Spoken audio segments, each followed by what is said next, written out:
Just as I predicted, today Mark Carney announced that he will pause Trudeau's carbon tax until after the election and then bring in a much bigger tax that has no rebate. Mr. Carney has been Justin Trudeau's economic growth advisor, who's been saying for years that not only does he support a consumer carbon tax, but that he thinks the tax must be much higher. Now, before I get into the details, let me address a little tax trick that he has planned. It's kind of clever.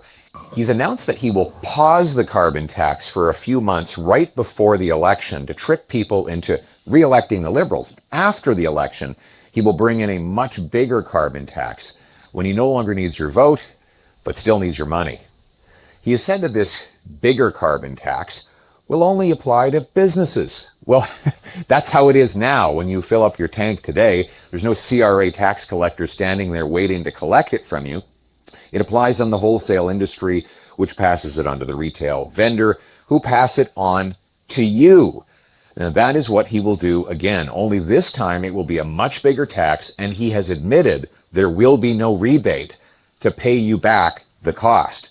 He has called it a shadow carbon tax. Well, the polls are what they are, and so therefore it's over. Are they getting you down?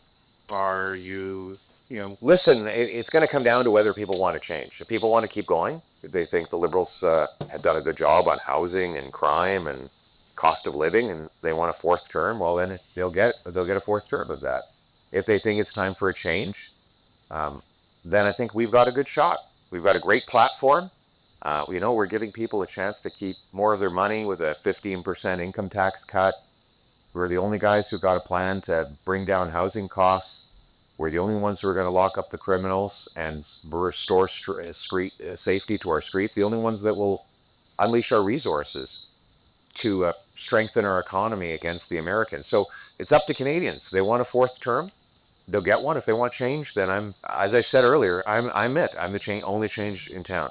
Hello, folks. Well, I'm not saying this guy is gonna fix all of our problems. I actually, like you, I don't believe in politicians, but when you live in a social environment, you have to vote. You have to participate in politics, like it or not. This election is very important, not just because we're talking about changing the Prime Minister. It's just because we saw how every politician, every political party behaved during the pandemic. So now we know that we're all in this together. Right now, the Conservatives looks like they changed their way to speak to people. Maybe they have done a survey and they realize that they need to be more in favor of freedoms and so forth, and privilege, as they call it, when it comes to guns in Canada. So, again, you got two bad choices, always. I don't know if you're going to choose the same one that you used for 10 years and didn't work for you, because we have to realize something. Justin Trudeau, when he won the first time in a landslide. He won big time. Why?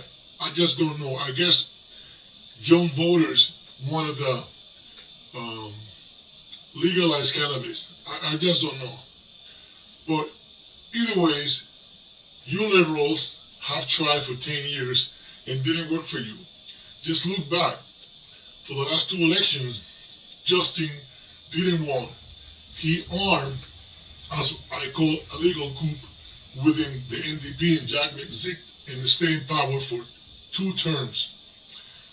How come you have a political party with a minority government who stay in power twice, having less than 35% of the voters support, but then they elect a prime minister? You got your choices, choose wisely.